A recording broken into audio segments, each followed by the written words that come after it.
Hello everybody, this is Mike from Vox Political, and today I'm talking about Keir Starmer using a deception tactic to justify his growth plan. Please like, comment and subscribe, and let's get straight into it. The tactic he is using is known as a justification narrative. This is a simple but often inaccurate story designed to popularize complex or unpalatable policies. Like when a politician is following a policy that's beneficial to themselves, but has no benefit or even extremely negative consequences for the majority of people. The justification narrative Keir Starmer and his government have been using is, of course, the trickle-down effect. Way back in 2012, another angry voice explained why this was wrong. In the 1970s and early 80s, neoliberal politicians came to power and began a massive transference of wealth to the wealthy establishment elite. Their justification for this kind of policy was that wealth would then trickle down to wider society. There is an overwhelming amount of evidence that this effect never happened. A large proportion of the wealthy establishment simply paid tax lawyers to hide their wealth in tax havens. And the gap between rich and poor has grown wider and wider ever since, especially in the UK and the USA. Even though the trickle-down effect has been shown to be an absolute fantasy, the same policy still exists today, just with a slightly altered form of justification narrative. These days, Republican politicians harp on about job creators instead. The narrative is that it is important to cut taxes on wealthy job creators in order to allow them to create jobs and stimulate the economy. This job creator narrative defends exactly the same policy, and it is equally inaccurate.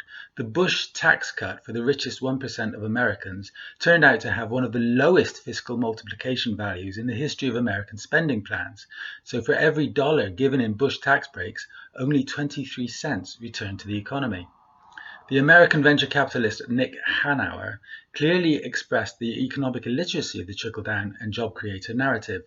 He said, "There's this idea in our society that rich people are job creators, and if you tax them more, then they'll create less jobs. This is simply a misunderstanding of how the economy works. It's actually the middle class that creates the jobs, with the demand that forces businesses to increase employment." Starmer's claim is that the benefits of economic growth will somehow trickle down to the population at large, even though the direct beneficiaries will be the people who own all of society's assets. In other words, the very rich people who have been buying up everything in sight, especially former public utilities. It's exactly the same story as the angry Yorkshireman told. The extra money will be squirreled away in tax havens, and the rest of us won't see a penny of it. Trickle-down assumes that at some point the richest will have enough money and will pass some down to the rest of us, but they never have enough.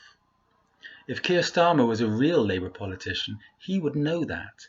We have to ask what he expects to get in return for his lie. Oh, and the other trickle-down story has also been resurrected. It is being used to put us off taxing the rich for fear that they will leave the country. The justification narrative is that if they leave the country, then the benefit of the money leaves with them, and they won't create any jobs. But without demand for products, they won't create any jobs anyway.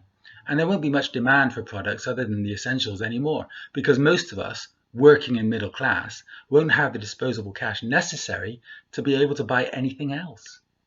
And who owns the essentials and the means to produce them?